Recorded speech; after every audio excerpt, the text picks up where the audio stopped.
Дороги плохие, ужасные. Как водитель говорю.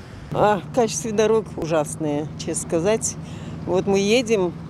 Ну, конечно, есть новые дороги, но большинство желает лучшего. Отрицательно. Очень отрицательно. Особенно вот обещали к весне в Каменке дороги сделать. Причем обещали высшие наши начальства, и никак. Все стоит на том же месте. Нормально, да? Лучше, чем в Узбекистане? Ну, лучше, да, нормально.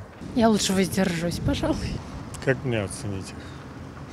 Все дороги чуть-чуть дальше от центра, они все вот в выбоинах. Ездить невозможно.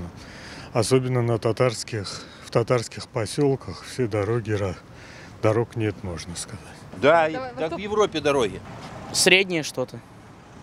Ну, хуже может быть, но лучше должно быть тоже лучше. Ну, хотелось бы, конечно, лучше. Очень хотелось. В некоторых районах просто спотыкаешься, особенно в ночное время, возвращаясь с работы. Это, ну, будем говорить, ужасно, не будем кривить душой.